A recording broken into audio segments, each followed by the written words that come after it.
हरि ओम नमो नमः। हम द्वंद्व समास पढ़ा रहे हैं। द्वंद्व समास में दूसरा पाठ है राजदंतादिश परम। ये दूसरा सूत्र भी है, वृत्ति है इसकी। एषु पूर्व प्रयोगार्हम परम स्यात्। जो राजदंतादि गण में पठित जो शब्द हैं उनमें जो प्रयोग पूर्व प्रयोगार्ह शब्द हैं उनमें उनका कहाँ होता है? पर प्रयोग होता है। जैसे दंता नाम राजा, राजदंता। दंता नाम राजा, दंताओं का राजा है कि नहीं? दंत राजदंता। अब यहाँ दंता नाम राजा अगर करोगे तो क्या रहेगा? षष्ठी तत्पुरुष समास रहेगा। किसका? दंत। षष्ठ्यंत है ना, तो दंत शब्द का पूर्व प्रयोग होना चाहिए कि नहीं हो चाहिए? षष्ठ्यंत है तो उसी का षष्ठी सूत्र के द्वारा प्रथमानिष्ट वही है, इसीलिए उसी का पूर्व प्रयोग होना चाहिए। लेकिन कहा जो पूर्व प्रयोग हो प्रयोगार्ह है, जिसका पूर्व प्रयोग होना चाहिए उसका कहाँ होता है? पर प्रयोग हो जाता है। तो पर प्रयोग हो गया तो राजदंता बन गया है। दंत राजा, दंत राजा नहीं बना, क्या बन गया? राजदंता बन गया। ठीक है, न का लोप कर लेना। धर्मादिस्व नियम। हाँ,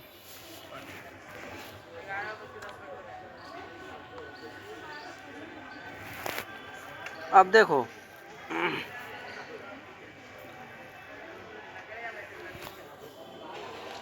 राजदंतादि गण में राजदंता ग्रेवाणादि शब्दास तत्पुरुषा अविश्वक सेना अर्जुनादयो द्वंद्वाश्च पठिता है कि नहीं? विश्वक सेना अर्जुनादि जो है द्वंद्व भी पठित है उसमें। तो तत्पुरुष वाले भी हैं और द्वंद्व वाले भी हैं, इसीलिए क्या किया है? उसको द्वंद्व में इसका दिया है। यहाँ पर तत्पुरुष है। कहाँ? दंता नाम राजा, राजदंता यहाँ तत्पुरुष षष्ठी सूत्र से है। यहाँ विश्वक सेना अर्जुनो, विश्वक सेना अर्जुनो, विश्वक सेनश्च और अर्जुनश्च, विश्वक सेनश्च अर्जुनश्च इति विश्वक सेना अर्जुनौ। यहाँ पर अजाद्यदंतम इसके द्वारा अर्जुन का पूर्व निपात प्राप्त है, लेकिन यह क्या कर दिया? पर निपात कर दिया। तो क्या हो गया? विश्वक सेना अर्जुनौ ये प्रयोग हो जाता है, क्योंकि जो आज़ादी होता है अदंत होता है उसी का पूर्ण अजाद्यदंतम कहता है पूर्व प्रयोग होता है। अर्जुन क्या है? आज़ादी भी है, दंत भी है, उसी का पूर्व प्रयोग होना चाहिए। लेकिन ये कह दिया कि नहीं भैया, पूर्व प्रयोगार्हम परम स्यात्, तो पर हो गया, जिसे विश्वक सेना अर्जुनो ये प्रयोग बन जाता है। ठीक है भैया। धर्मादिस्व नियम भारती का है। कहा भैया धर्मादि में नियम नहीं होता है। धर्मादिषु अनियम गण सूत्र में इदम, माने धर्मादियों में अन्यतर का पूर्व प्रयोग होता है। कभी दो रहते हैं अगर तो उनमें अन्यतर का किसी का, जैसे अर्थ धर्मो धर्मार्थो, चाहे अर्थ का पूर्व प्रयोग करो चाहे धर्म का, तो अर्थ धर्मो भी होगा, धर्मार्थो भी होगा। ठीक है ना भैया? अर्थस्य धर्मश्चेति अर्थ धर्मो अथवा धर्मार्थो। अब भैया एक तो प्रयोग है, एक तो क्या प्रयोग है? तीन प्रयोग है। जायापति विग्रह करेंगे उसका, जाया च पतिश्च, इस विग्रह में जाया च पतिश्च, इस विग्रह में जाया मने होता भार्या और पति मने होता स्वामी जी। तो जाया और पति का समास जब करेंगे तो उसमें तीन रूप बनेंगे इसके। जायापति भी बनेगा, जमपति भी बनेगा और दंपति भी बनेगा। क्यों? जायापति तो बनेगा ही, लेकिन निपातनात् क्या हो जाता है कि जाया शब्द को जम भाव अथवा दम भाव निपातित हो जाता है। तो जम हो गया तो जमपति बन गया, दम हो गया तो दंपति बन गया। तो जमपति, दंपति, और जब नहीं होगा जम भाव भी नहीं होगा, दम भाव भी नहीं होगा, तो क्या बन जाएगा?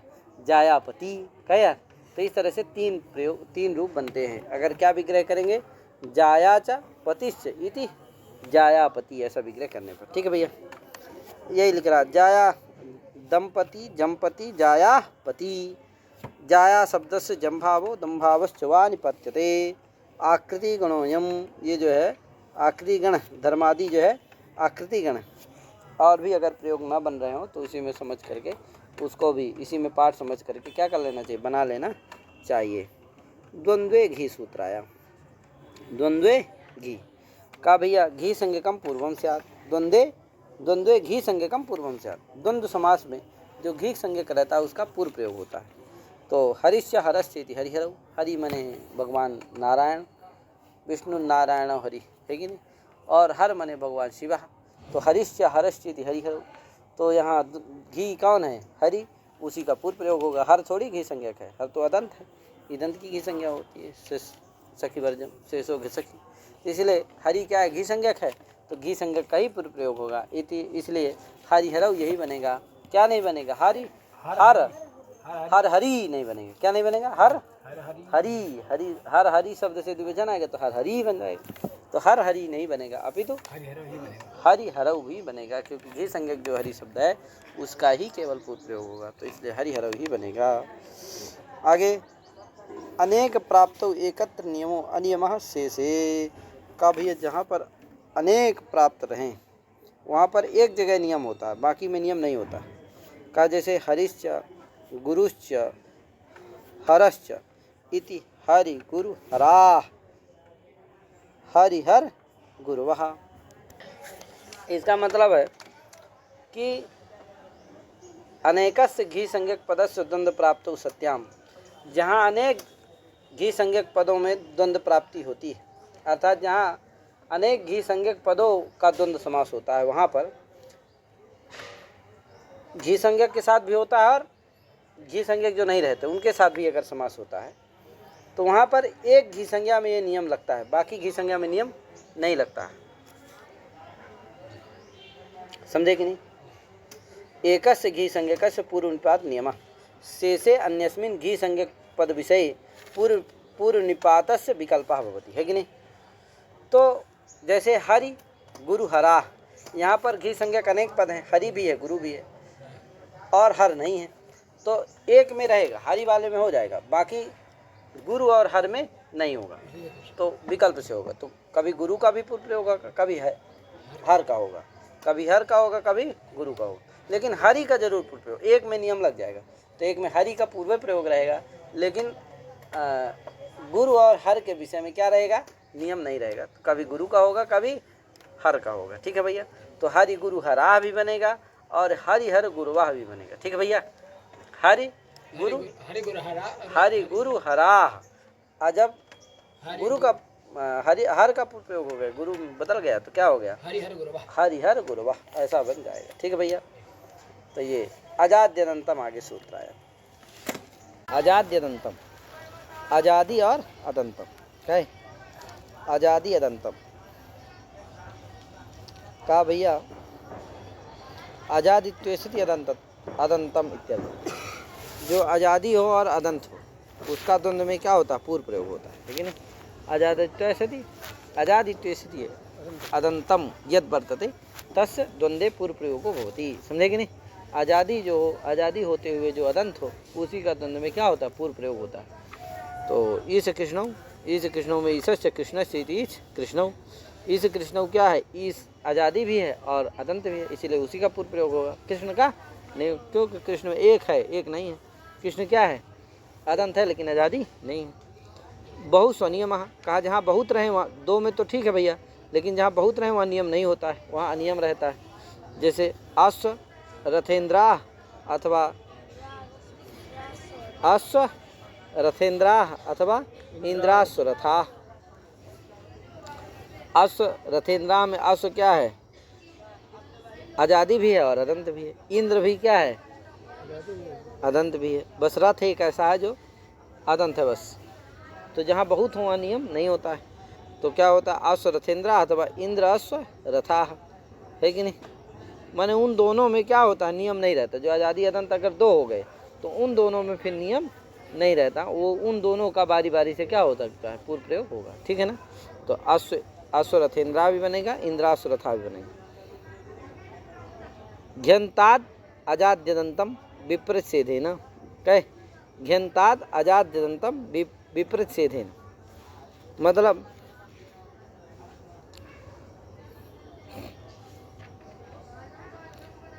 घी के विषय में विपरीतसेध सूत्रेण द्वंद्वे घी तेतद बाधित्वा अजाद्यदंतम इति प्रवर्तते, है कि नहीं? द्वंद्वे घी को बाध करके क्या होता है? अजाद्यंतम ये सूत्र लग जाता है। जैसे इंद्राग्नि, इंद्रस्य अग्निश्च इंद्राग्नि। अब अजाद्यंतम भी प्राप्त है, यहाँ द्वंद्व घी भी प्राप्त है, क्योंकि अग्नि क्या है, घी है और घी संज्ञक है, और इंद्र क्या है, आजादी है और अदंत है, इसलिए कौन प्राप्त है? हाँ, अग्नि क्या है, आजादी तो है लेकिन अदंत नहीं है, इसलिए क्या नहीं प्राप्त है वहाँ? अजादंतम प्राप्त नहीं है। इसमें प्राप्त है, किसमें? माने अजादंतम के द्वारा इंद्र शब्द का पूर्व प्रयोग प्राप्त है, लेकिन द्वंद्व घी के द्वारा अग्नि का पूर्व प्रयोग। अब कौन हो भैया? तो का विपरीत सूत्र के द्वारा क्या होगा? हाँ, अजादंतम हो जाएगा। तो अजादंतम हो जाएगा तो कौन होगा? इंद्र का ही पूर्व प्रयोग होगा, अग्नि का नहीं होगा, तो इंद्राग्नि बन जाएगा। खै इंद्रस्य अग्निश्च इंद्राग्नि। ठीक है। अल्पाच चतरम का भैया द्वंद्व में जो अल्पाच वाला होता है उसी का प्रयोग होता है। अगर एक कच वाला हो और एक क्या हो, बहुवच वाला हो, भावच वाला हो, तो जो अल्पाच होता है उसी का पूर्व। जैसे शिवस्य केशवस्य इति शिव केशव, शिव और केशव, तो शिव में क्या है, अल्पाच है, केशव में भावच है, कहे, इसलिए शिव का ही पूर्व प्रयोग होगा, केशव का नहीं होगा। ठीक है ना भैया? आगे ऋतु नक्षत्राणाम समाक्षराणाम आन पूर्वेन।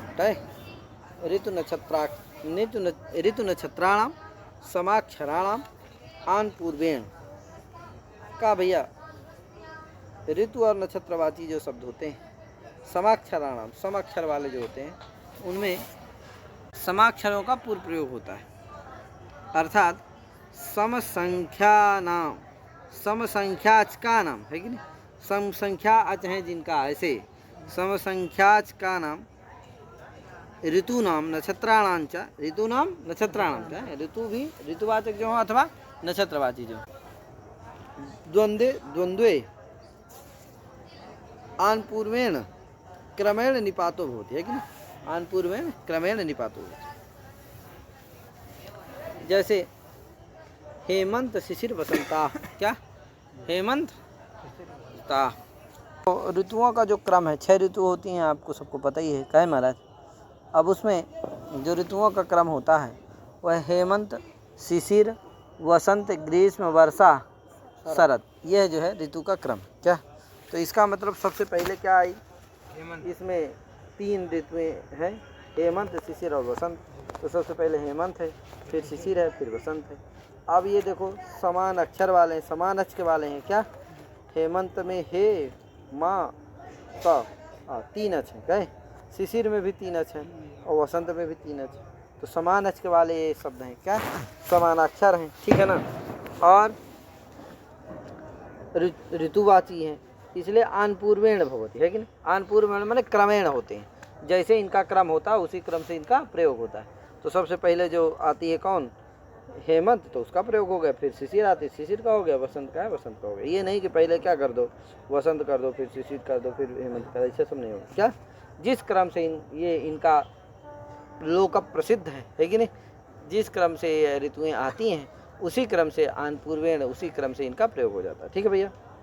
कृतिका रोहिणी, कृतिका और रोहिणी 2 नक्षत्र हैं, दोनों में समान अक्षर है, नक्षत्रवाची हैं। सबसे पहले कृतिका आता है नक्षत्र, फिर रोहिणी आता है, अश्विनी, भरणी, कृतिका, रोहिणी, कहे, तो अश्विनी, कृतिका और रोहिणी, तो कृतिका पहले आता फिर रोहिणी आता है, समान अक्षर है, इसलिए आन पूर्वेण क्रमेण ही प्रयोग होगा, उल्टा सीधा नहीं होगा। इसलिए कृतिका च रोहिणी चेति कृतिका रोहिण्यो बन जाएगा। क्या यार?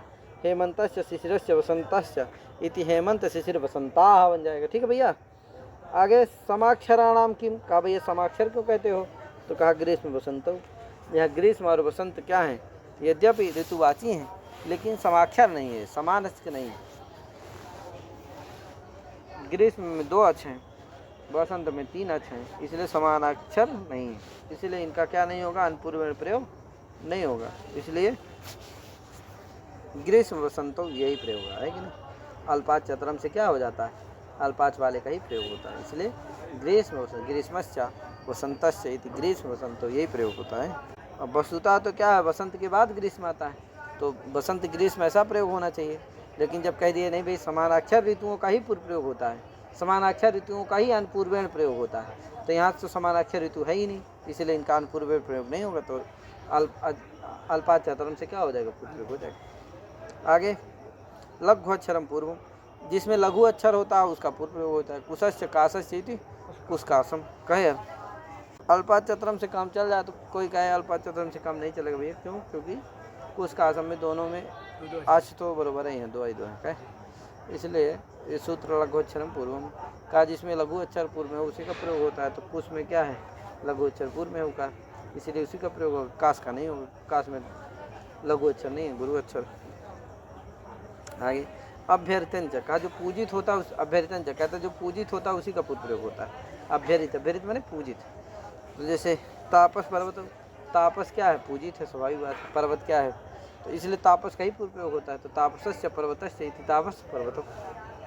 वर्णानाम अनुपूर्वे, वर्णवाची जो शब्द हैं, ब्राह्मण क्षत्रिय वैश्य 4 वर्ण हैं, 4 वर्णवाची जो शब्द हैं उनका अनुपूर्व प्रयोग होता है, जो जिस क्रम में है कि नहीं।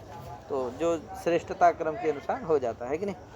तो क्या हो जाएगा, ब्राह्मण क्षत्रिय वैश्य शूद्रा हो जाएगा। ब्राह्मणस्य क्षत्रियस्य वैश्य शूद्रस्य इति ब्राह्मण क्षत्रिय वैश्य शूद्रा, इसी प्रयोग होगा। इनका क्या नहीं हो सकता, शूद्र ब्राह्मण क्षत्रिय विट ऐसा नहीं कर सकते हो, अथवा विट ऐसा नहीं, उल्टा नहीं कर सकते हैं। भ्रातुर जायसा, भ्रातुर जैसा का भैया, जो जैसा मैंने बड़ा जो होता है उसी का भ्रातु, भ्राता में जो श्रेष्ठ होता है उसी का क्या होता है, मैंने बड़ा होता है, उसी का पूर्व प्रयोग होता है। कहें ज्येष्ठ भ्रातु पूर्णिपात करता है, जो ज्येष्ठ भ्राता होता है उसी का पूर्णिपात होता है। जैसे युधिष्ठिर अर्जुन, युधिष्ठिर अर्जुन, अर्जुन, युधिष्ठिर बड़े थे, अर्जुन छोटे थे, इसलिए युधिष्ठिर का ही पूर्व प्रयोग हुआ। युधिष्ठिर अर्जुन कहे, अजाद्यनंतम से अर्जुन का ही पूर्व प्रयोग प्राप्त था, लेकिन नहीं हुआ। द्वंद्वस्य प्राणचूर सेनांगा नाम, द्वंद्वस्य प्राणचूर सेनांगा नाम, ऐसा द्वंद्व एक वत्स्यात, ये एकवत भाव करता है। क्या करता है, एकवत भाव। ये सूत्र जो है एकवत भाव करता है, ऐसा द्वंद्व एक वत्स्यात, इसीलिए लिखा। पाणिपादम, अब इसका मतलब ये है, थोड़ा सा ध्यान दीजिएगा कि जो इसका मतलब प्राणितु सेनांगा नाम में जो समास है, क्या समास है कि प्राणिश्च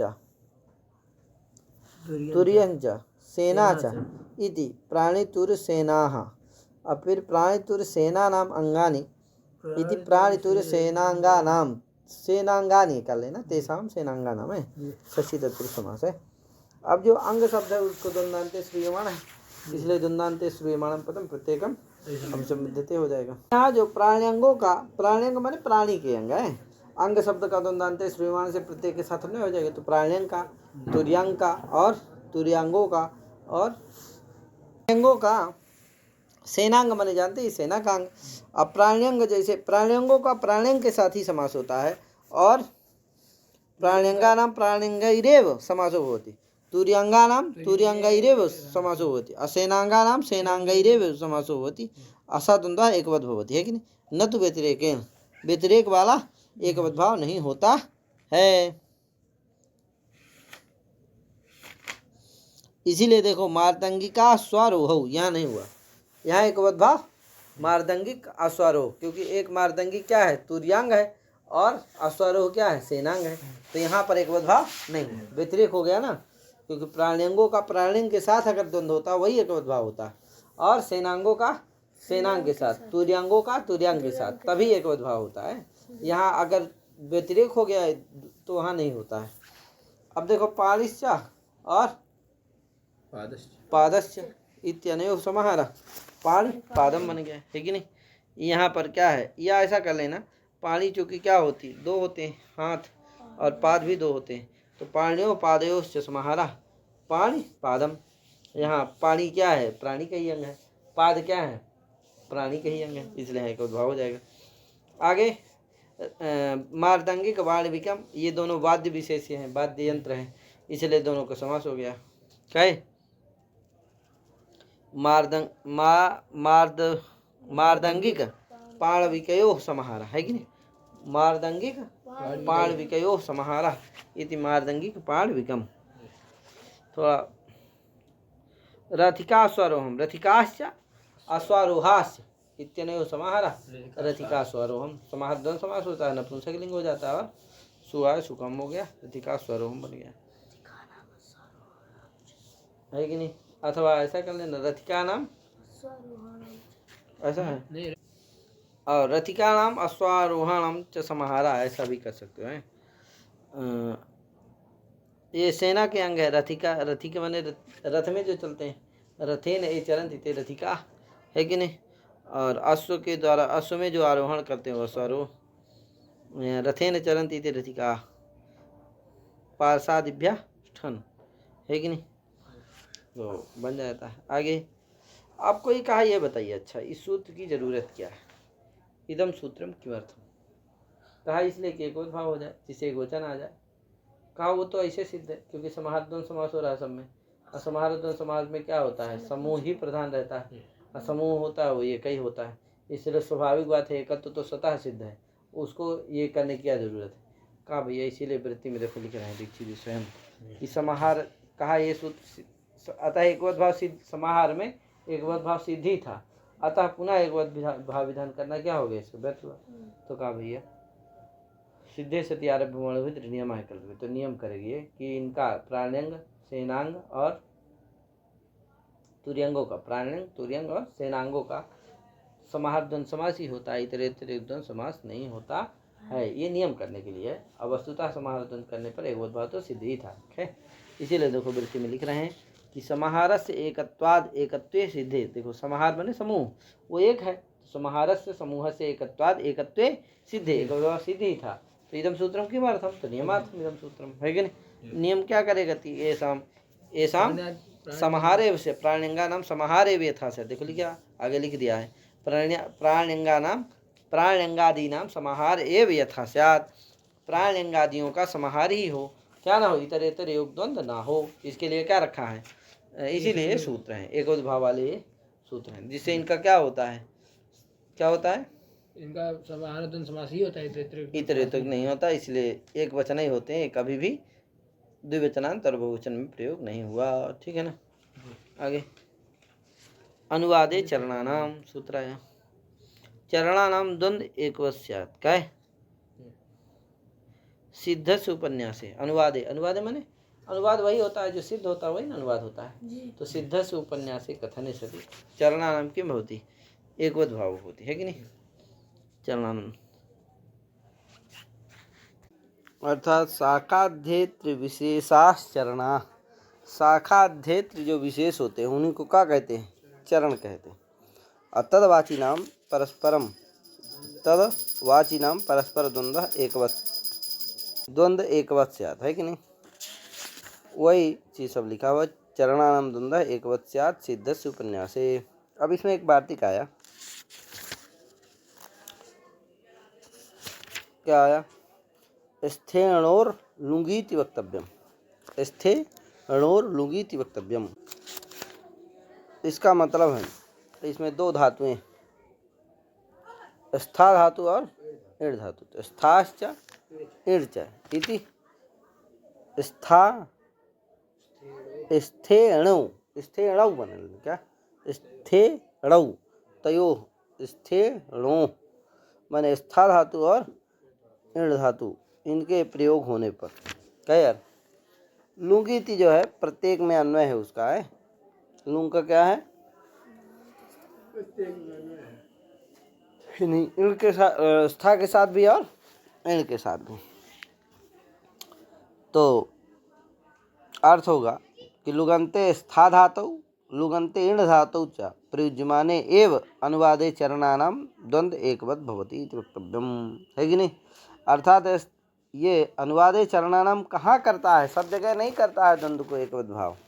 जहाँ लुगंत स्था धातु का प्रयोग हो अथवा लुगंत ईण धातु का प्रयोग हो, प्रयुज्यमान हो, तभी ये अनुवादे चरणानाम क्या करता है, द्वंद्व को एकवत् भाव करता है। तो इसका ध्यान रखना चाहिए, हैं? अब देखो उदाहरण दिया, उद्गात कठ कालापम, कहे उद्गात कालापम। अब देखो कठा माने कठेन प्रोक्तम अधीयत इति, कठा कठ के द्वारा जो प्रोक्त है उसको जो अध्ययन करता है उसको क्या कहते हैं? कठा। और कालपिना प्रोक्तम अधीयते इति कालापा, है कि नहीं। तो इस तरह से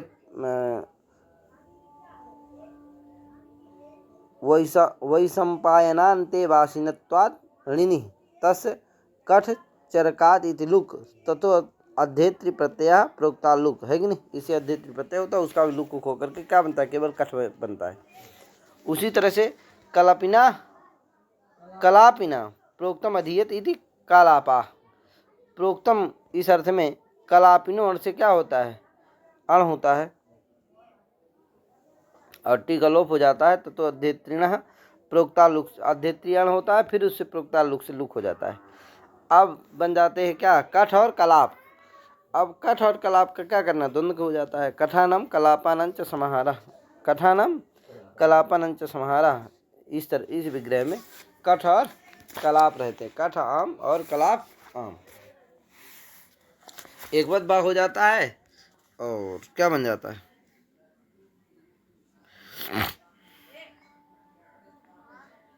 अब यहाँ देखो उद्गात कठ कलापम में उद्गात का प्रयोग है। क्या उद्गात में क्या है, उत्पूर्व इण धातु है, तो उत्पूर्वक इण धातु उद्गात में है। इण को क्या होता है, गांग आदेश हो जाता है, क्या तो उद्गात। तो बताओ यहाँ लुगंत, और वो भी कहाँ की है, लुंग लकार की है, तो इसे इसलिए जो है लुगंत इण धातु का प्रयोग है, इसलिए क्या होगा यहाँ पर एक भाव हो गया अनुवादित चरना नाम से, जिससे कठ कालापम बन जाता है। इसी तरह से दूसरा वाला क्या है, स्था धातु पूर्वक लुगंत स्था धातु का प्रयोग कहाँ है, तो कहा प्रत्यष्ठात कठ कौथुमम। यहाँ पर भी प्रत्यष्ठात में क्या है, स्था धातु है, स्था धातु का प्रतिपूर्वक लुंग लकार स्था धातु का प्रयोग होने से यहाँ पर भी क्या हो गया, कठ कौतुभम, यहाँ पर भी एक भाव हो गया। कठेन प्रोक्तम अधीयते इति कठाः और कौथुमिना प्रोक्तम अधीयते इति कौथुमा, और कठाश्च कौथुमाश्च प्रतिष्ठिता, है कि नहीं। ऐसा विग्रह कर लेना, एतेषां समाहारा है, या कठानाम कौथुमानांच समाहारा, ऐसा विग्रह हो जाएगा तो क्या होगा इनका,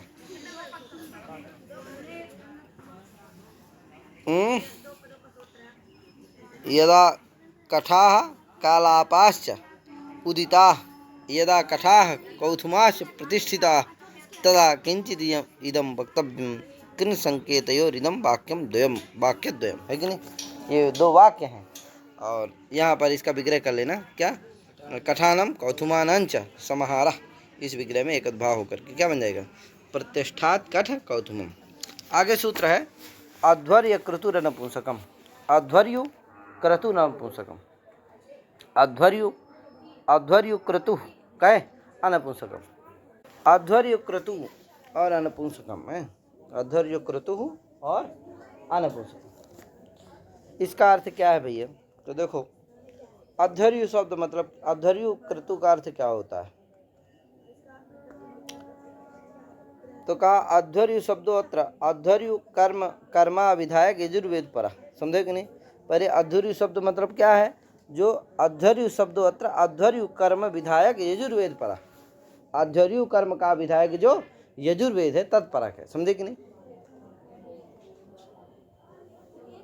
इसका मतलब इसीलिए वृत्ति में लिखा देखो, यजुर्वेदे विहिताया क्रतु, अध्वर्यु क्रतु मतलब अध्वर्यु का मतलब हो गया यजुर्वेद, तो यजुर्वेद में विहित जो क्रतु याग विशेष है तदवाची नाम और अनपुंसक लिंगानाम, जो नपुंसक लिंग ना हो अनपुंसक लिंगानाम द्वंद्व एक वत्स्यात्, द्वंद्व क्या होता है, एक भाव होता है, ठीक है ना भैया। तो देखो जैसे दिया अर्काश्वमेधम, कहे अर्क जो है अर्को महाक्रतु, अर्क जो है महाक्रतु है, और अश्वमेधो नाम प्रसिद्ध, अश्वमेध तो प्रसिद्ध है, राम जी ने क्या किया था, अश्वमेध यज्ञ किया था। तो ये दोनों जो याग हैं, क्रतु हैं, याग हैं, ये यजुर्वेद विहितम वर्तते, यजुर्वेद के द्वारा क्या है, इनका विधान होता है। अब यहाँ एक भाव हो जाएगा, क्या होगा भैया, विग्रह, और नपुंसक लिंग नहीं है, दोनों क्या हैं, पुल्लिंग है।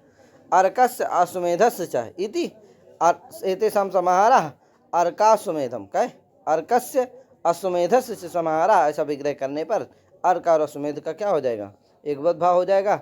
सब जान रहे हैं कि ये सब एकवत भाव द्वंद्व प्रकरण जो है क्या है, नियमार्थक है कि इनका समाहारी द्वंद्व होता है, क्या नहीं होता, इतरेतरिक द्वंद्व नहीं होता है। ठीक है ना भैया,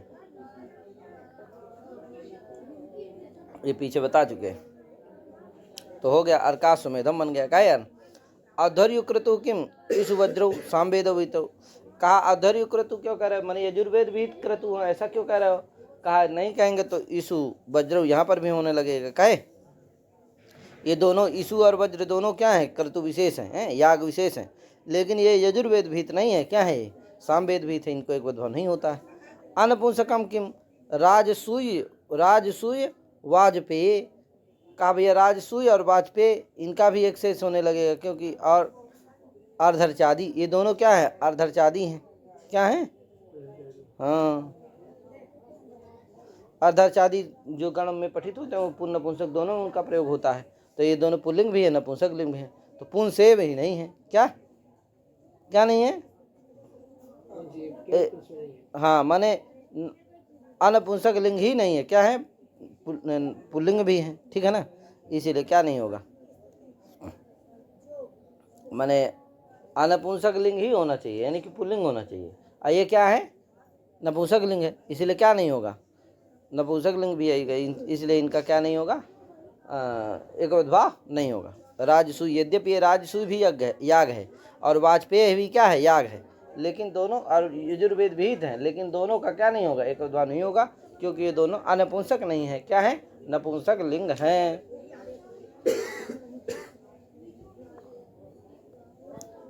क्यों नपुंसक लिंग है भैया, तो बता रहा है कि अर्धर्चादी, क्योंकि ये दोनों अर्धर्चादी में पठित हैं, अर्धर्चादी में जो पठित होते हैं वो दोनों होते हैं। क्या यार, आगे सूत्र आया, अध्ययन तो अविप्रकृष्टाख्यानाम, कह अध्ययन तो अविप्रकृष्टाख्यानाम,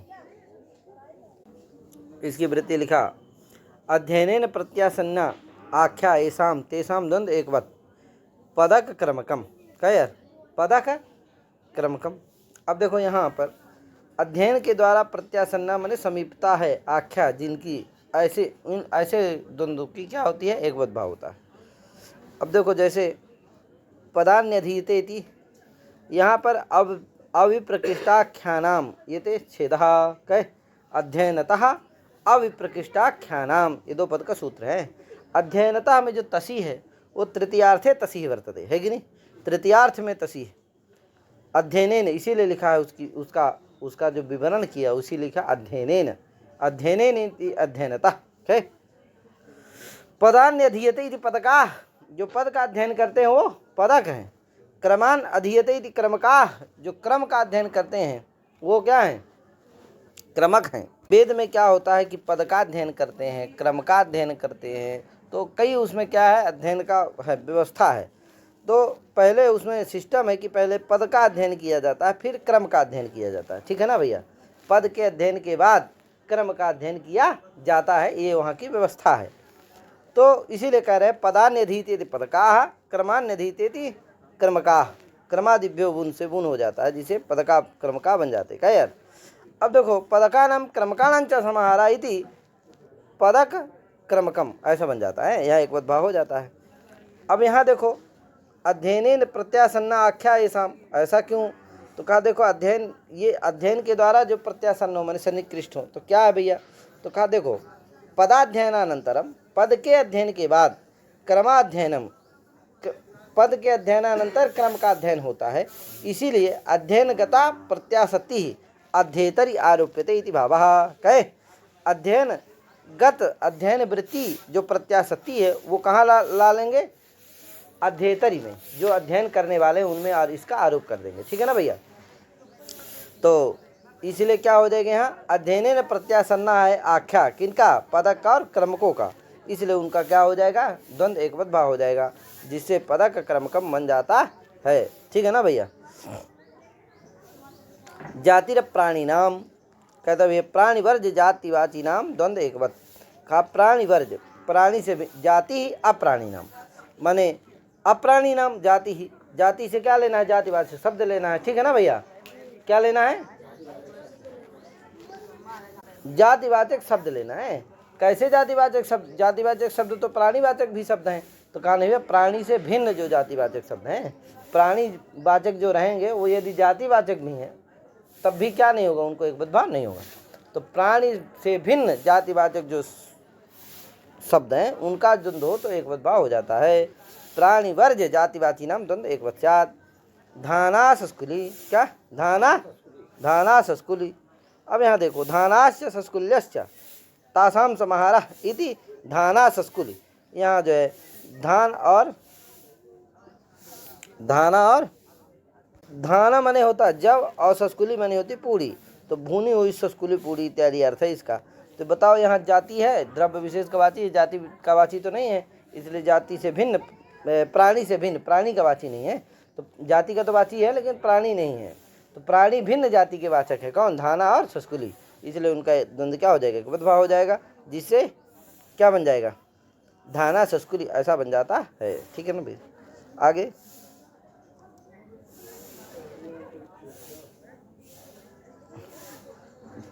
जातिवाचित्वाद एकत्वम और नपुंसकत्वाद ह्रस्वः, ठीक है ना भाई। विट्शूद्राः विशस्य शूद्राश्च इति प्राणिनाम तो विट्शूद्रा का प्राणीवाचक रहे तो वहाँ नहीं होता, जैसे विट्चा शूद्राश्च इति विट्शूद्राः, यहाँ पर क्या हुआ, विट भी क्या है, जाति का वाचक है, शूद्र भी क्या है, शूद्रत्व जाति वाचक है, विट जो है वैश्य जाति, वैश्यत्व जाति का वाचक है, विट्थ जाति का वाचक है, और शूद्र जो शूद्रत्व जाति का वाचक है, इसलिए क्या नहीं है यहाँ। और ये दोनों प्राणी हैं, क्या है, इसलिए प्राणी भिन्न जातिवाचक नहीं है, इसलिए यहाँ पर क्या नहीं हुआ, एक बदभाव नहीं हुआ, जिससे बहुवचन हो गया, तो विट शूद्राः बन गया। क्या यार, द्रव्य जातीया नामेव, द्रव्य जातीया नामेव नेह रूप रसौ, कब ये द्रव्य जातियों का ही होता है, रूप रस का नहीं होता है। द्रव्य वृत्ति जो जातियाँ होती हैं, द्रव्य में रहने वाली जो जातियाँ होती हैं, उन्हीं का क्या होता है, द्वंद्व एक बदभाव होता है। गुण में रहने वाली जातियों, गुण में रहने वाली जो जाति तदवाचक जो शब्द होते हैं उनका एक बदभाव नहीं होता। तो रूप रसौ, ये रूपत्व और रसत्व जो है रूप में रहने वाली, गुण में रहने वाली जाति है, और रसत्व जाति रस गुण में रहने वाली जाति है, तो दोनों जातियाँ जो है गुण में रहने वाली है, द्रव्य जाति नहीं है, इसलिए तदवाची जो रूप रस है उनका एक बदभाव नहीं होगा, जिससे द्विवचन होकर के रूप रसौ बन गया। रूपस्य रसस्य इत रूप रसौ गमना कुंचने, ये दोनों क्रियावाचक हैं, क्या क्या है, कर्म, कर्म ने क्रिया, गमन गमनंच आकुंचनंच इति गमना कुंचने। कह जाति प्राधान्य एवं एकद्भावः, कहा जाति जहाँ प्रधान होती है वहीं पर एकद्भाव होता है। द्रव्य विशेष विवक्षान्तु बदरा बदरा मलकानी, बदरा मलकानी, यहाँ पर जो है द्रव्य विशेष जाति प्राधान्य नहीं है, द्रव्य विशेष की विवक्षा हो गई, इसलिए क्या होगा, व्यक्ति विशेषानदरेण सकल तत्त व्यक्ति अनुसूत जाति विवक्षायाम इत्यर्थः, समझे कि नहीं, व्यक्ति विशेष का अनादर करके और सकल तत्त व्यक्ति अनुसूत जो जाति है उसी की विवक्षा रहने पर ही जाति प्राधान्य होता है और तभी एक बदभाव होता है। द्रव्य विशेष की यदि विवक्षा हो तब नहीं होता है। अरण्यानि बदरा मलकानी इत्यादि, जो ये बदरा मलकानी हो अरण्य है, क्या मैंने जंगल में पाई जाते हैं सब, बदरी वो होती है कुछ फल विशेष है, बेर के फल, हाँ, फलत्व व्याप बदरत्वा मलकत्वा जातिभ्याम अरण्यत्वादि विशेष विशेषित कतिपय व्यक्ति नाम एवं उपस्थिति ही ग्राम्याणाम व्यक्ति नाम अनुपस्थिते है तयो जात्योर अप्राधान्यात् नयम एक भाव है कि नहीं। का भैया अरण्यान ये विशेषण होने के कारण क्या होगा, जो सभी बदरा अमलक हैं उनकी उपस्थिति नहीं होगी, इसका मतलब जाति प्राधान्य नहीं है, व्यक्ति विशेष की उपस्थिति होगी। अगर जाति प्राधान्य होता तो जितने भी बदरा अमलक होते, चाहे वो अरण्य हो चाहे ग्राम्य वाले हों, सभी की उपस्थिति होती। इसका मतलब है कि यहाँ जाति प्राधान्य नहीं है, व्यक्ति विशेष की विवक्षा है, द्रव्य विशेष की विवक्षा है कि नहीं, इसीलिए यहाँ पर क्या हो जाएगा, यहाँ पर युगद्भाव नहीं होगा, तो जिससे क्या होगा, बदरा अमलकानी ऐसा बहुवचन प्रयोग बन जाएगा है। आगे विशिष्ट लिंगो नदी देशो ग्रामाः, विशिष्ट लिंगो नदी देशो ग्रामाः, ग्राम वर्ज नदी देशवाची नाम लिंग भिन्नानाम समाहारे द्वंद्व एकवत् स्यात्। कहे का देखो विशिष्ट लिंगो नदी देशो ग्रामा, इसको हम आगे पाठ में पढ़ाएंगे। आज ने पढ़ाते हैं। सभी को हरि ओम नमो नमः। जय श्री राम, राधे राधे।